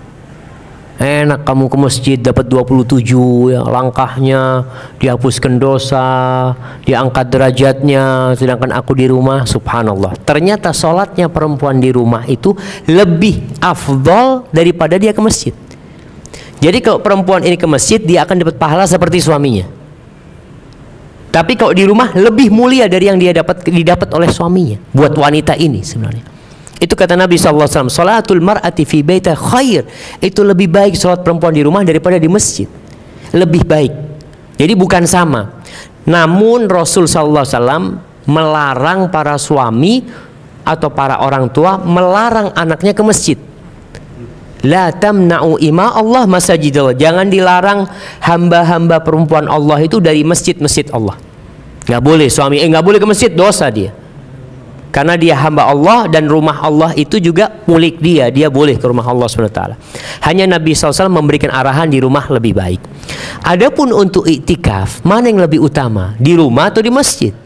Di masjid. Kenapa di masjid? Karena istri-istri Rasulullah SAW iktikafnya di masjid. Karena iktikaf ini maknanya adalah menahan diri di rumah Allah dari semua kegiatan dunia kita, menyambung hati dengan Allah Subhanahu wa taala. Kalau di rumah tetap kita itu berada di dalam harta kita. Rumah-rumah kita, kamar-kamar kita, kita lihat AC milik kita. Lihat mobil milik kita. Tapi kalau di masjid nggak ada yang milik kita. Kita di masjid ini milik Allah Subhanahu wa taala. Sehingga seorang itu merasakan kalau dia nggak punya apa-apa. Bagi wanita silahkan dianjurkan untuk itikaf di masjid juga, asalkan dengan izin suami, asalkan tidak menelantarkan kewajiban dia.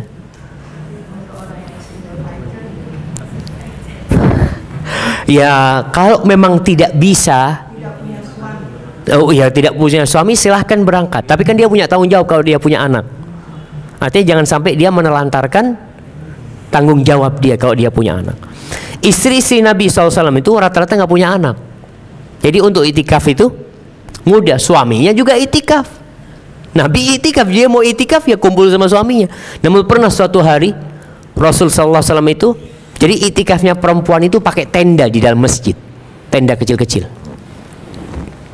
Nabi masuk masjid ngelihat ada apa ini, kata dia. Ini tendanya Aisyah, ini tendanya Zainab, ini semuanya ingin merapat ke tendanya Nabi Muhammad SAW.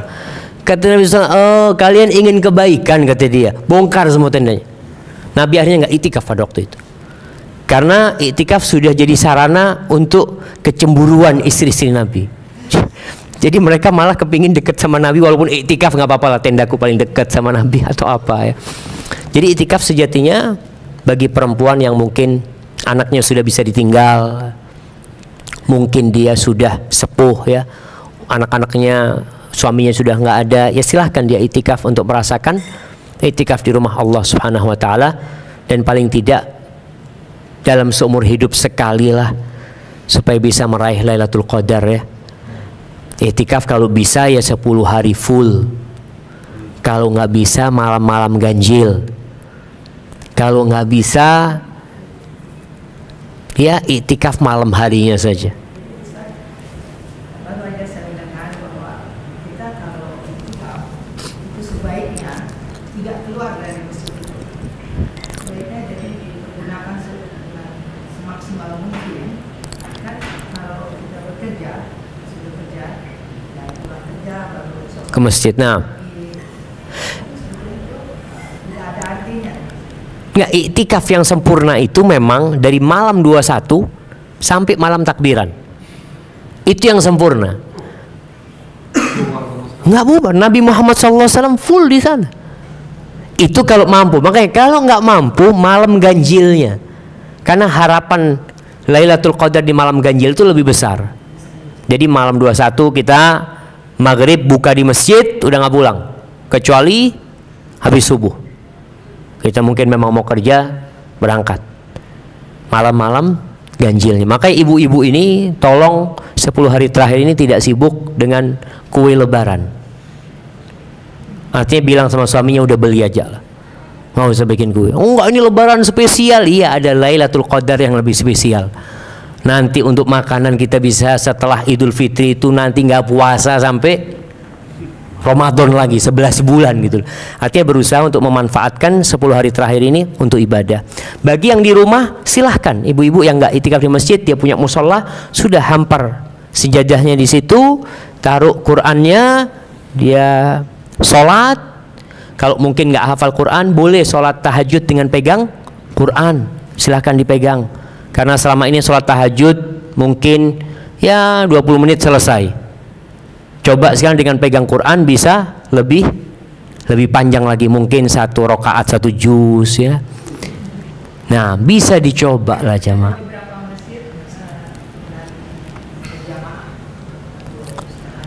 Iya, ya itu kalau di masjid kan berarti ikut kegiatan di masjid gitu. Tapi kalau di rumah ya mau nggak mau kita sholat sendiri. Artinya meraih Lailatul Qadar itu nggak harus di masjid. Bisa kita di rumah dengan menghidupkan malam itu dengan ibadah ya. Di mana? Di rumahnya boleh, tapi bukan itikaf dia. Ya di rumahnya dia. Artinya dia boleh menghidupkan malam hari. Tetap Nabi SAW menghidupkan malam hari di rumahnya. Tapi kalau ketika 10 hari terakhir beliau nggak ingin diganggu sama istrinya, beliau ingin full di sana. Soalnya kalau di rumah kan lagi sholat, istrinya manggil, bang, susunya anak bang. Masya Allah, lagi sholat ini baru enak-enak susunya. Jadi ada gangguan di rumah gitu loh. Tapi kalau untuk mencoba untuk meraih Lailatul Qadar, syaratnya bukan iktikaf. Enggak, tidak, di rumah pun bisa meraih Lailatul Qadar. Artinya Rasulullah SAW mengatakan man qama lailatal qadri imanan wahtisaban ghufira lahu ma taqaddama min dzambi. Barang siapa yang bangun di malam hari melaksanakan sholat di malam Lailatul Qadar itu, Allah akan ampuni dosa-dosa dia yang lalu dan akan datang, dengan syarat dia melaksanakannya imanan, karena dorongan iman dan ihtisaban, berharap pahala dari Allah Azza wa Jalla. Maka silahkan di rumah. Jadi malam hari itu sudah ngomong sama istrinya, afwan ana mau di kamar situ ya, jangan diganggu umpamanya. Minta sama istrinya seperti itu. Artinya mungkin dia memang nggak bisa ke masjid karena ada sesuatu hal, silahkan hidupkan malamnya. Ya tergantung masjidnya. Jadi memang iktikaf di masjid ini juga kadang-kala salah kaprah aja. Ada yang pindah tidur doang. Nah, ada yang pindah tidur doang. Tapi mereka, masya Allah, ana baru pertama tidur di masjid, enak ternyata gitu. Jadi bukan iktikafnya, tidurnya yang enak gitu. Baik, ana rasa itu. Nah, ini belum selesai pertanyaan di belakang. Iya, gimana ibu?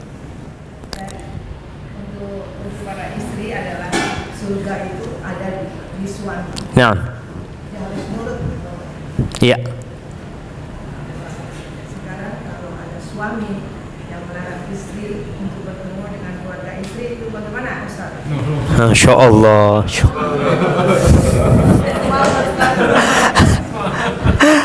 Nah, jemaah. Jadi seperti ini. Rasul sallallahu alaihi wasallam mengatakan la yadkhulul jannah qati. Tidak akan masuk surga orang yang memutuskan silaturahim. Itu tidak akan masuk surga.